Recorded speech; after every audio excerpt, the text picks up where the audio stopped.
Assalamualaikum Pak Saraan. Waalaikumsalam warahmatullahi wabarakatuh, Pak Sep, mangga. Bagaimana kabarnya hari ini Pak Saraan? Baik. Alhamdulillah. Mohon maaf nih Pak Saraan. Ya. Saya ingin menanyakan, selama ini bagaimana Bapak dapat mengidentifikasi kasus-kasus yang merupakan dilema etika atau bujukan moral? Baik. Untuk mengetahui jenis kasus yang kami hadapi, yaitu dengan melihat kepentingannya apakah benar atau salah.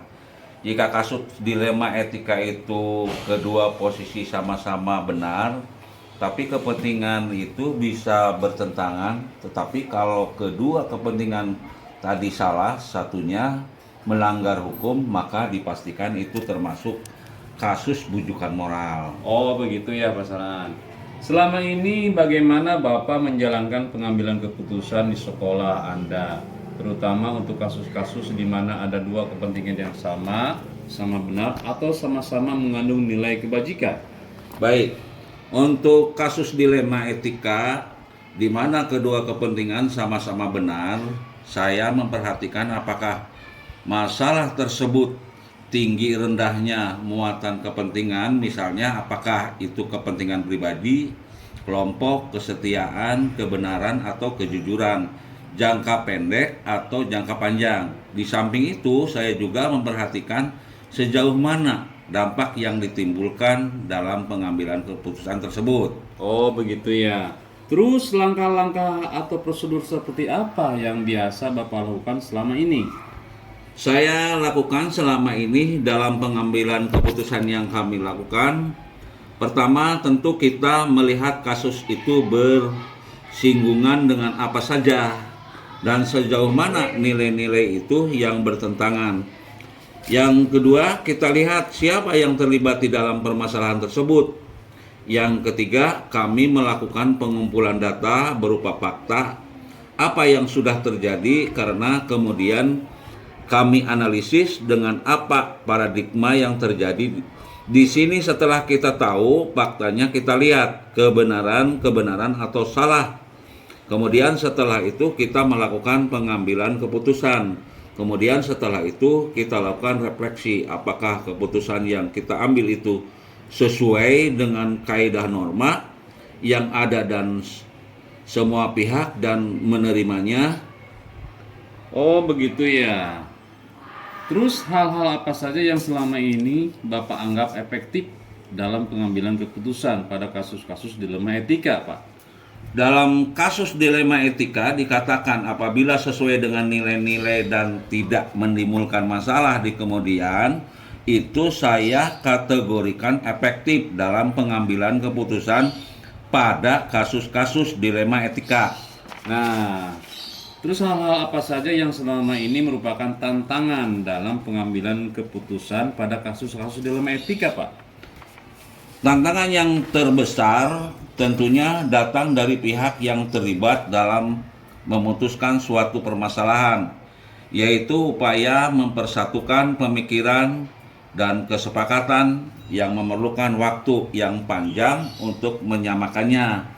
Di samping itu juga kami harus dapat memilih dan memilah solusi demi solusi yang disampaikan untuk kami jadikan sebuah jawaban yang dapat diterima semua orang.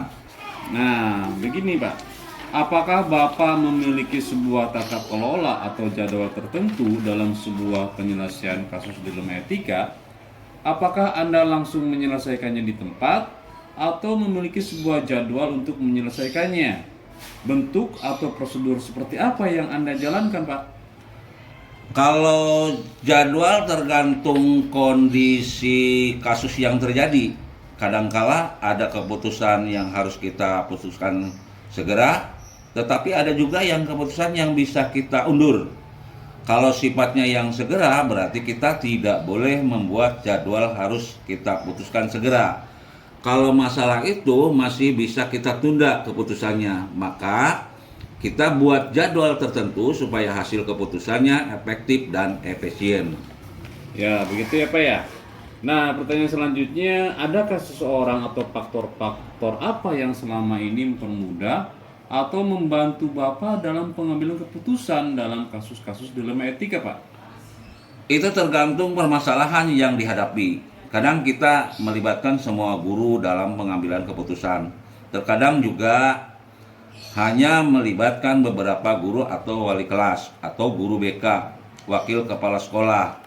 Kadangkala juga kita melibatkan komite sekolah jika permasalahan itu menyangkut kepentingan orang tua siswa. Dan bahkan kami juga meminta saran dari pengawas sekolah sebagai atasan kami dalam pengawasan dan pembinaan. Nah, dari semua hal yang telah disampaikan, pembelajaran apa yang dapat Bapak petik dari pengalaman Anda mengambil keputusan dilema etika, Pak? Pengalaman yang dapat dipetik, pertama dalam mengidentifikasi kasus yang terjadi harus dilakukan dengan pemikiran yang matang. Apakah termasuk kasus dilema etika atau bujukan moral? Kemudian ada kasus yang perlu diselesaikan segera yang perlu saya putuskan sendiri, atau beberapa kasus yang diselesaikan secara kolektif. Selanjutnya, dalam pengambilan keputusan saya harus memperhatikan kepentingan kedua sisi agar tidak menimbulkan gejala berkelanjutan. Baik, kalau begitu terima kasih Pak Saan telah memberikan informasi yang ada ke saya. Mudah-mudahan sekolah Bapak dapat berjalan dengan lancar ketika ada suatu kasus yang tertimpa di sekolah Bapak. Saya Terima kasih. doakan. Amin Pak Asep. Terima kasih banyak. Terima kasih Pak. Terima kasih Pak Asep. Ya. Assalamualaikum Bu Yuli. Waalaikumsalam Bapak. Mohon maaf Bu Yuli, saya mengganggu waktunya. Ya tidak apa-apa Pak. Begini Bu Yuli, selama ini bagaimana Ibu dapat mengidentifikasi kasus-kasus yang merupakan dilema etika atau bujukan moral, Bu? Untuk mengidentifikasi kasus, untuk mengetahui jenis kasus yang kami hadapi, yaitu dengan melihat kepentingannya, apakah benar atau salah. Jika kasus dilema etika, itu kedua posisi sama-sama benar, tapi kepentingan itu bisa bertentangan. Tetapi kalau kedua kepentingan tadi salah satunya melanggar hukum, maka dipastikan itu termasuk bujukan moral. Oh begitu ya Bu ya. Terus selama ini bagaimana Ibu menjalankan pengambilan keputusan di sekolah Anda? Terutama untuk kasus-kasus di mana ada dua kepentingan yang sama-sama benar atau sama-sama mengandung nilai kebajikan, Bu?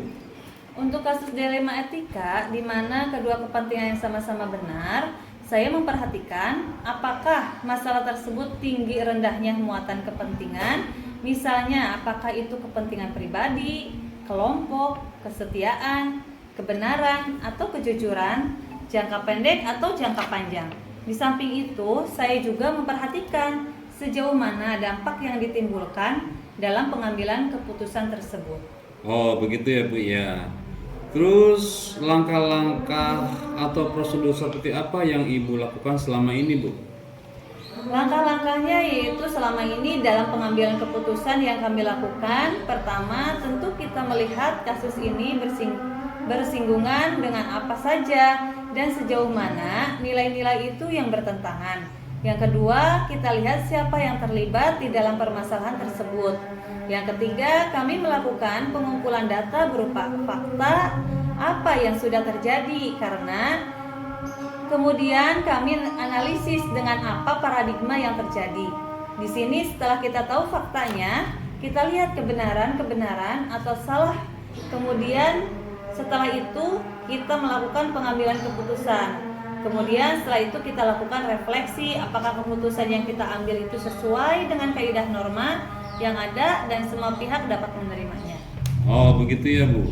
Nah terus hal-hal apa saja yang selama ini Ibu anggap efektif dalam pengambilan keputusan pada kasus-kasus dilema etika, Bu? Dalam kasus dilema etika dikatakan apabila sesuai dengan nilai-nilai dan tidak menimbulkan masalah di kemudian, itu saya kategorikan efektif dalam pengambilan keputusan. Tantangan-tantangan apa saja yang Ibu hadapi, Bu, dalam ini? Tantangan yang terbesar tentunya datang dari pihak yang terlibat dalam memutuskan suatu permasalahan, yaitu upaya mempersatukan pemikiran dan kesepakatan yang memerlukan waktu yang panjang untuk menyamakannya. Di samping itu juga kami harus dapat memilih dan memilah solusi demi solusi yang disampaikan untuk kami jadikan sebuah jawaban yang dapat diterima semua orang. Nah, apakah ibu memiliki sebuah tata kelola atau jadwal tertentu dalam sebuah penyelesaian kasus dilema etika? Apakah ibu langsung menyelesaikannya di tempat atau memiliki sebuah jadwal untuk menyelesaikannya? Bentuk atau prosedur seperti apa yang ibu lakukan? Kalau jadwal tergantung kondisi kasus yang terjadi. Kadangkala ada keputusan yang harus kita putuskan segera, tetapi ada juga keputusan yang bisa kita undur. Kalau sifatnya yang segera, berarti kita tidak boleh membuat jadwal, harus kita putuskan segera. Kalau masalah itu masih bisa kita tunda keputusannya, maka kita buat jadwal tertentu supaya hasil keputusannya efektif dan efisien. Pertanyaan selanjutnya, Bu. Adakah seseorang atau faktor-faktor apa yang selama ini mempermudah atau membantu ibu dalam pengambilan keputusan dalam kasus-kasus dilema etika, Bu? Tergantung permasalahan yang dihadapi. Kadang kita melibatkan semua guru dalam pengambilan keputusan. Terkadang juga hanya melibatkan beberapa guru atau wali kelas, guru BP, wakil kepala sekolah. Kadangkala juga melibatkan komite sekolah jika permasalahan ini menyangkut kepentingan orang tua siswa. Dan bahkan kami juga meminta saran dari pengawas sekolah sebagai atasan kami dalam pengawasan dan pembinaan. Nah, ini pertanyaan terakhir nih, Bu.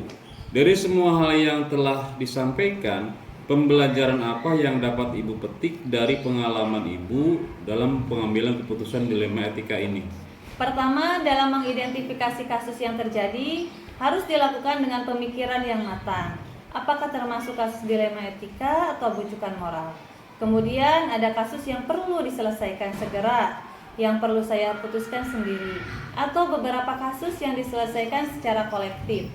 Selanjutnya, dalam pengambilan keputusan, saya harus memperhatikan kepentingan kedua sisi agar tidak menimbulkan gejolak berkelanjutan. Seperti itu, Pak. Baik Ibu, terima kasih atas wawancara ini. Mudah-mudahan sekolah Ibu ketika ada kasus dapat menyelesaikannya dengan lancar. Amin. Sama-sama, Bapak. Assalamualaikum. Waalaikumsalam warahmatullahi wabarakatuh.